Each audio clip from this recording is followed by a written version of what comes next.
Hello guys, pakita ko lang sa inyo kung gaano karaming Gundam dito sa mga batang 90s. Yan. Ito, Gundam base to. Lahat na ng Gundam andito na guys. Guys, kita nyo lahat. Diba? Ang gaganda. Oh. Ito guys, Gundam G. Alam na mga kabataan yan. 4:30 ng hapon. Ito palabas, diba? Lolo Gundam, pagtawagin. Grabe guys. Andi dito tayo sa Gundam base. Then ando dun yung Gundam sa labas, Gundam unit. So guys, pinilihan tayo. Yan. Bili tayo ng souvenir, binila tayo ni Catherine. Thank you. Yun lang guys. Sana makapunta rin kayo dito. Dito doon sa Odaiba. Diversity Tokyo. Sa Diversity Mall. Merong naka-display sa labas si Gundam Unicorn. Punta kayo dito. Madali na makapunta rito from Shinjuku or Tokyo Station. Train lang kayo. Isang train lang ako. Kita niyo ang dami.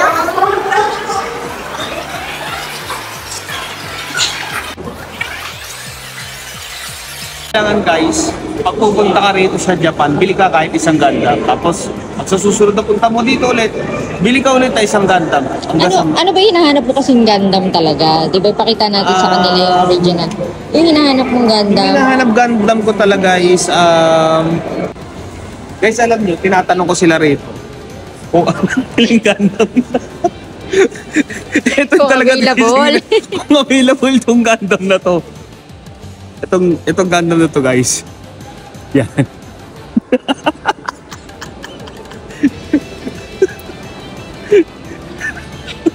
Sabi sa akin, no. It's not Gundam. Gundamit. Gundamit. Sabi nila sa akin, I think it's like a popsicle stick. Oh guys, oh. Palupit, di ba? Ito yung Gundam na hindi na pagtuunan ng panahon eh. Malnourished Gundam to guys. Ayun na siya guys, ayun na siya.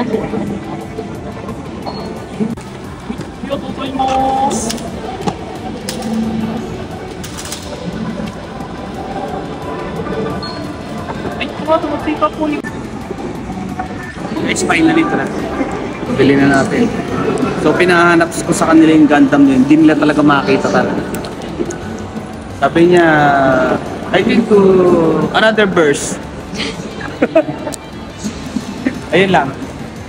Yun lang guys, thank you. Bye. Happy na siya.